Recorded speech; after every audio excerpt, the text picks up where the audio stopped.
بسم اللہ الرحمن الرحیم۔ محترم ناظرین و سامعین، السلام علیکم ورحمۃ اللہ وبرکاتہ۔ امید ہے اللہ تعالیٰ کے فضل و کرم سے خیریت سے ہوں گے۔ اللہ تعالیٰ آپ کو، آپ کے اہل خانہ کو ہمیشہ اپنے حفظ و امان میں رکھے، آمین۔ کڑوے گلاب سلسلے کا ولاگ شروع کرتے ہیں۔ جیسا کہ آپ کو معلوم ہے کہ یہ مضامین جناب محمد سلیم بٹ صاحب کی تصنیف حشر نشر سے لیے جاتے ہیں۔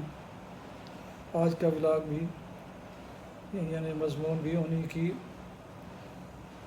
کتاب حشر نشر سے لے کر ولاگ اپلوڈ کیا جاتا ہے۔ شروع کرتے ہیں کڑوے گلاب سلسلے کا ولاگ۔ عنوان ہے نواز ہٹاؤ آپریشن۔ 14 اگست کے بعد اسلام آباد میں جاری ڈرامے کے مقاصد اور اس کے فدفعال اب آہستہ آہستہ واضح ہونے شروع ہو گئے ہیں۔ اس سارے پاکھنڈ کا اصل مقصد صرف 1 پوائنٹ ایجنڈا ہے، اور وہ ہے 1-1 فارمولہ۔ کچھ طاقتیں ہر قیمت پر نواز شریف کو منظر عام سے ہٹانے کی خواہشمند ہیں۔ کمال مہارت سے لکھے گئے اسکرپٹ کے نئے کردار سابق ایڈیشنل الیکشن کمشنر محمد افضل کی سٹیج پر ڈرامائی انٹری ہے، جنہوں نے فخر الدین جی ابراہیم جیسے پاک اور مخلص پاکستانی پر بھی الزامات کی بچھاڑ کر ڈالی ہے۔ ڈالر کو تو پر لگ گئے ہیں، قومی معیشت کو اب تک 800 ارب روپے کا نقصان ہو چکا ہے۔ عام شہری بدترین اعصابی تناؤ کا شکار ہے۔ غیر ملکی صدر پاکستان آنے سے انکاری ہیں۔ ایک غیر ملکی جریدے کے مطابق نواز شریف کو زار روس سے ڈپٹی کمشنر تک محدود کرنے کی منصوبہ بندی ہے۔ تیسری قوت طاہر القادری کے ذریعے وزیر اعظم کے گرد سیاسی ایف آئی آر کا جال بننا چاہتی ہے، تاکہ مستقبل میں انہیں بھی بھٹو کی طرح نشان عبرت بنانے کا جواز مل سکے اور انہیں بلیک میل کر کے میٹھی بیٹھی بطخ بنایا جا سکے، تاکہ وہ اپنے اقتصادی ایجنڈے، ہمسایوں سے بہتر تعلقات اور توانائی بحران پر توجہ نہ دے سکیں۔ حکومت کی تمام تر کوتاہیوں اور جناب وزیر اعظم کے شاہانہ طرز عمل کے باوجود اس حقیقت سے انکار نہیں کہ آج وہ پاکستانی جمہوریت کی آبرو اور سینئر ترین سیاستدان ہیں۔ عمران اور طاہر القادری دھرنے میں شرکاء کی قابل ذکر تعداد کی شرکت کو تو یقینی نہیں بنا سکے، لیکن چودھری نثار کی حکمت عملی یا حق دوستی نبھانے کے باعث اسلام آباد کی شہرگ پر قابض ہونے میں ضرور کامیاب ہوتے ہیں، جہاں وہ موسیقی اور قوالیوں سے اپنا برم قائم رکھے ہوئے کسی تھرڈ امپائر کی انگلی اٹھنے کے منتظر ہیں۔ اسلام آباد میں جو کچھ ہوا، عام پاکستانی تشویش میں مبتلا ہے کہ اس سے پاکستانی جمہوریت مضبوط ہوگی یا اس کا بستر لپیٹ دیا جائے گا۔ اب تک کی صورتحال میں فریقین نے انتہائی پوزیشن لے رکھی ہیں۔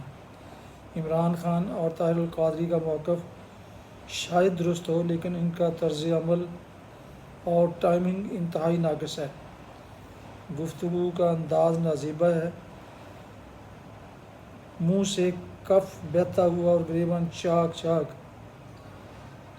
ایک بات یقینی ہے کہ پاکستانی معاشرہ اب کروٹ لے چکا ہے، اور سب کا اتفاق ہے کہ موجودہ استحصالی نظام نہ کچھ آگے ڈیلیور کر پایا ہے اور نہ ہی موجودہ حالت میں اسے برقرار رکھا جا سکتا ہے۔ اس میں جوہری تبدیلی اب ناگزیر ہے۔ مثبت بات یہ ہے کہ پاکستان کی تاریخ میں پہلی مرتبہ تمام سیاسی اور جمہوری قوتوں نے جمہوریت کو ڈیریل نہ ہونے دینے کا عزم ظاہر کیا ہے، اور ان تمام قوتوں نے قومی اسمبلی اور سینٹ میں کسی غیر آئینی تبدیلی کی مخالفت کی ہے۔ ان موجودہ حالات کی ایک بڑی وجہ پاکستان میں جمہوری کلچر کی جڑوں کو مضبوط نہ ہونا ہے۔ بھارت میں 16 انتخابات ہو چکے ہیں، جبکہ پاکستان میں محض 4۔ اس کے ذریعے ارتقاء کے ساتھ ساتھ پاکستان بلوغت کی منزلیں طے کر سکتا ہے، موجودہ صورتحال میں تمام فریقوں کے دلائل بہت مضبوط ہیں اور مخلص پاکستانی یہ توقع رکھتے ہیں کہ اس شر میں سے بھی اللہ خیر کا پہلو نکالے گا۔ مثلاً 3 ماہ کے اندر انتخابی اصلاحات مکمل کرنا، آئین کے تحت بلدیاتی انتخابات کا انعقاد، الیکشن کمیشن کی تشکیل نو، اسمبلیوں کی مدت 4 سال کرنا اور ثانیہ ماڈل ٹاؤن کی شفاف تحقیقات وغیرہ۔ لیکن ان سب پر عمل درآمد کے لیے فریقین کو ایک قدم پیچھے ہٹنا پڑے گا، کیونکہ وزیر اعظم کا استعفیٰ اور اسمبلیوں کی تعطیل کے مطالبے قطعی طور پر غیر آئینی اور غیر جمہوری ہیں اور ذاتی اناؤں کی پیداوار ہیں۔ عمران خان آکسفورڈ گریجویٹ ہیں، 20 سال جمہوری ممالک میں گزار چکے ہیں۔ پاکستانی عوام انہیں تازہ ہوا کا جھونکا سمجھتے رہے۔ روایتی سیاست میں ایک عمدہ تبدیلی، وہ خوابیدہ نوجوانوں اور درمیانے طبقے کو جو کہ عام طور پر سیاسی معاملات سے الگ تھلگ اور لاتعلق رہتے تھے، مین سٹریم میں لے آئے ہیں۔ منفی پہلو یہ ہے کہ اخلاق سے گری ہوئی گفتگو، فضل الرحمان، محمود اچکزئی، خورشید شاہ اور الطاف حسین کے بارے میں غیر پارلیمانی زبان میں ریمارکس، امریکہ کو دھمکیاں، IMF کو پاکستان کو قرضے نہ دینے کے لیے کہنا، وزیر اعظم ہاؤس پر چڑھائی، اسمبلیوں سے استعفیٰ اور سول نافرمانی کی تحریک کسی صورت بھی ایک متوازی ذہن کی غمازی نہیں کرتے۔ اب تو انہوں نے 2 قدم آگے بڑھ کر یہ بھی کہہ دیا ہے کہ جو پاکستانی غیر ممالک سے رقوم بھیجتے ہیں وہ بینکوں کے بجائے ہنڈی کے ذریعے بھیجیں۔ ان کا اختلاف موجودہ حکومت اور نواز شریف تک تو سمجھ میں آتا ہے، لیکن یہ تمام درخواستیں اور مطالبات ریاست پاکستان کو کمزور کرنے کے مترادف ہیں۔ دوسری جانب شریف برادران کے متعلق یہ کہا جا سکتا ہے کہ آج انہیں جن حالات کا سامنا ہے، اس کی وجہ جناب آصف علی زرداری کو 70 ڈشز جس میں کشمیری دال چاول، سری پائے، بٹیر کا گوشت اور مرغ اچاری پیش کرنا ہے۔ اس کی بڑی وجہ ان کا شخصی طرز عمل، اپنوں میں ریوڑیاں بانٹنا، صرف کچن کیبنٹ سے مشاورت کرنا، بیوروکریسی سے کام چلانا اور خاندان میں بائی حکومتی عہدوں کی تقسیم ہے۔ یہ وہ تمام خرابیاں ہیں جن کے باعث انہیں ان حالات کا سامنا کرنا پڑ رہا ہے۔ یہ بات روز روشن کی طرح یہاں ہے کہ ماڈل ٹاؤن ثانیہ بہت بڑا بلنڈر تھا اور اس کے اصل مجرموں کو تحقیقات کے کٹہرے میں لائے بغیر یہ آتش فشاں کس طرح ٹھنڈا ہوگا، یہ کسی صورت نظر نہیں آ رہا۔ جمہوریت میں جواب دہی پہلی شرط ہوتی ہے۔ دوسری طرف نون لیگ نے بھی لاہور میں عوامی طاقت کا وہ مظاہرہ کر کے دکھایا ہے جو کبھی مینار پاکستان پر PTI نے کیا تھا۔ سوچنے کی بات یہ ہے کہ اگر نون لیگ نے بھی دھرنے والوں کے خلاف یہ طاقت اکٹھی کر لی تو کیا یہ دھرنوں کا نیا تماشا نہیں لگ جائے گا؟ تو جناب دوسری جنگ عظیم ہو یا پہلی، سب کے فیصلے میز پر ہی ہوئے۔ اب ان دونوں کے درمیان ایک ایسا راستہ نکالا جا سکتا ہے جہاں خونناک ثابت نہ ہو اور 14 مرنے والوں کے لواحقین کو بھی صبر میسر آ سکے۔ امید کی جا سکتی ہے کہ نواز حکومت اس بحران سے باہر نکل آئے گی، لیکن اس کی اخلاقی ساکھ کو جو گہرا گھاؤ لگ چکا ہے اسے قدرت کی جانب سے ویک اپ کال اور جھٹکا جان کر وہ بادشاہوں والا طرز عمل ترک کر دیں اور اپنی تمام تر توجہ پاکستان کو زندگی کی بنیادی ضروریات فراہم کرنے اور گڈ گورننس پر صرف کریں، اپنا حلقہ مشاورت وسیع کریں اور کشمیریوں، بٹوں اور لاہوریوں کے علاوہ قابل دیانتدار اور زرخیز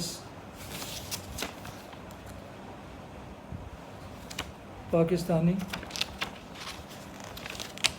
ایک اس ڈرائی پر کھڑا ہے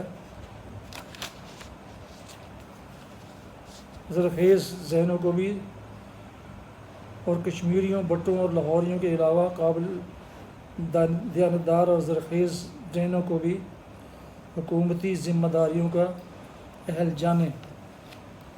پاکستان اس وقت ایک دوراہے پر کھڑا ہے اور ایک سب سے بڑے اسلامی ملک اور واحد ایٹمی طاقت ہونے کے ناطے یہ تماشا اسلام آباد میں مزید جاری نہیں رکھا جا سکتا۔